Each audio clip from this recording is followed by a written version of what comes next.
likes and hello comments. बच्चों, हमारे पास एक क्वेश्चन है जो कि क्लास 10 वॉल्यूम सरफेस एरिया का है। इसका हम आज सॉल्यूशन करेंगे। देखिए आपके सामने क्वेश्चन है, इसका हम सॉल्यूशन करते हैं। क्या बोला है क्वेश्चन?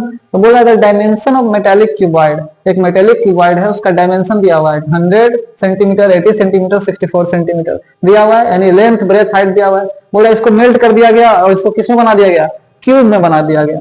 तो उस जो क्यूब बनेगा उसका सरफेस एरिया हमको बताना है। तो इसका हम सॉल्यूशन आइए हम करते हैं। तो सबसे पहले इसका वॉल्यूम निकाल लेंगे। तो वॉल्यूम ऑफ क्यूबॉइड क्या हो जाएगा?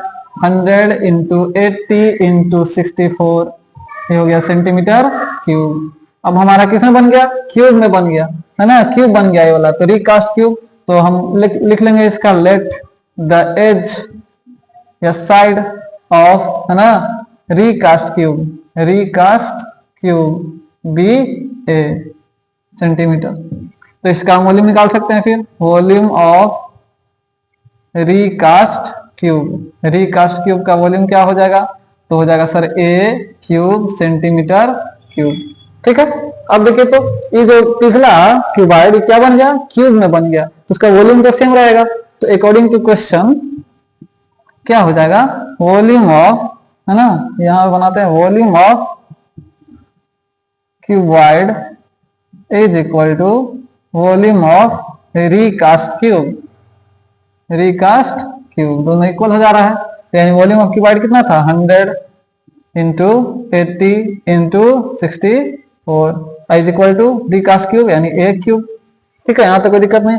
100 को हम 10 का स्क्वायर लिख सकते हैं, 8 इंटू 10 लिख सकते हैं, इंटू 8 इंटू 8 लिख सकते हैं, इक्वल टू ए क्यूब। अब यहाँ से देखिए, तो 10 का क्यूब हो जाएगा और क्या हो जाएगा? 8 का क्यूब हो जाएगा, यानी A cube. A equal to क्या आ गया? यहाँ से ए इक्वल टू हो गया 10 इंटू 8, यानी ए का वैल्यू आ गया तो आपका 80 सेंटीमीटर। यानी इसका एज हमारा निकल गया 80 सेंटीमीटर। अब क्या बोल रहा है? सरफेस एरिया निकालना है। तो सरफेस एरिया ऑफ क्यूब क्या होता है? सरफेस एरिया ऑफ क्यूब तो होता है सर 6 इंटू ए स्क्वायर, 6 इंटू ए स्क्वायर। अब 6 की जगह पे 6 लिखेंगे, ए की जगह पे कितना आया हमारा? 80 सेंटीमीटर। तो 80 इंटू 80, इसको हम जब सॉल्व करेंगे ये आ गया हमारा सेंटीमीटर स्क्वायर में। इसको जब हम सॉल्व करेंगे तो आएगा 38400 सेंटीमीटर स्क्वायर। ये आ गया आपका सरफेस एरिया ऑफ क्यूब। ये है हमारा सॉल्यूशन।